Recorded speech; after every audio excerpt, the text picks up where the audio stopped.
Hello and welcome to this video. My name is Mauri. Have you ever done a checkmate on h7? Well, if you have, it might look a little bit like this. So black has castled, white has a queen on h7 protected by a bishop on d3. It could also look a little bit like this. So now the queen is still on h7, but this time protected by a knight on g5.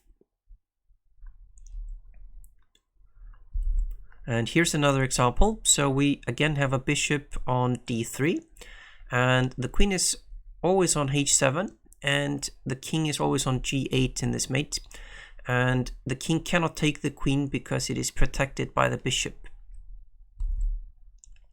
And so now let's do some fairly simple exercises where the mission is to do a checkmate in one move on h7. So here obviously the queen on h5 just goes to h7 like this and protected by the knight. That's why the king can't take. And now black to move and checkmate in one move. How will black checkmate? So obviously black doesn't go to h7. Instead the queen goes to h2 and the bishop on d6 is protecting the queen. And here we have a white queen on d3 and a bishop on c2. When they're lined up on the same diagonal like that, that's called a battery. So white can now play the move queen takes h7, protected by the bishop. And now let's see an example from a real game, black to move and checkmate in one move.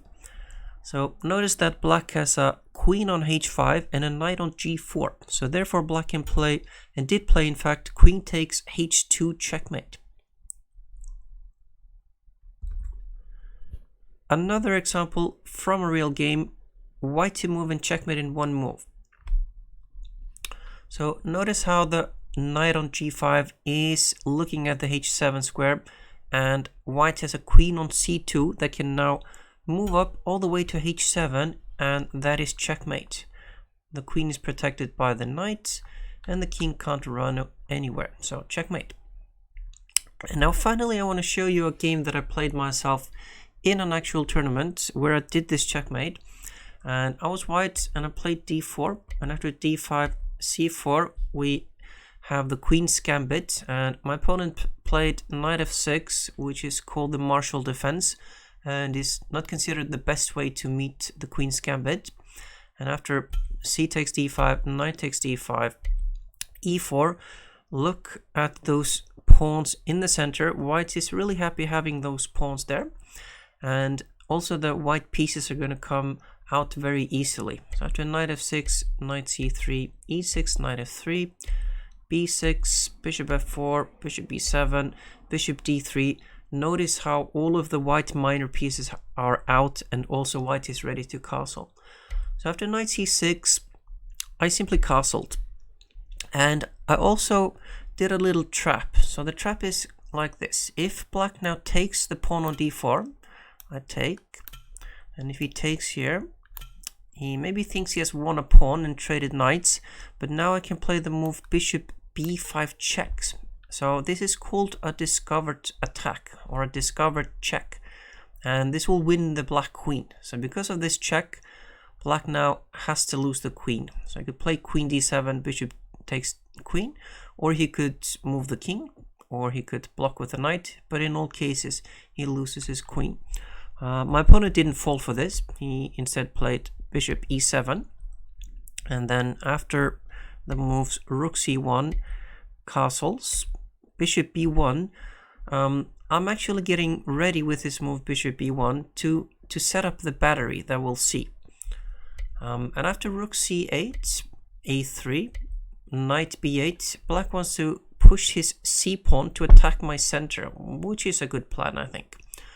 Rook e1, c5, e5 attacks the knight on f6, but also, and maybe more importantly, notice how it opens up the diagonal from b1 all the way to h7.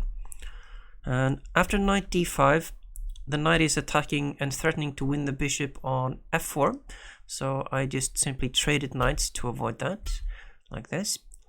And now I play the move queen d3, and notice how I have this battery in place, and I just wanted to see if my opponent saw my threat also, and he didn't. He played knight c6, allowing me to finish the game in only 17 moves with the move queen takes h7.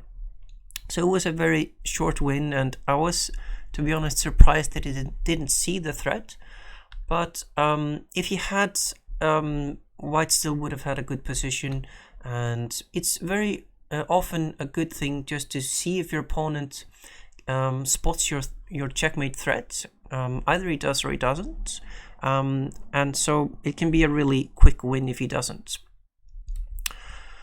So that was my lesson about the mate on h7 and also h2 for black. I hope you enjoyed it and can do this mate in your own games.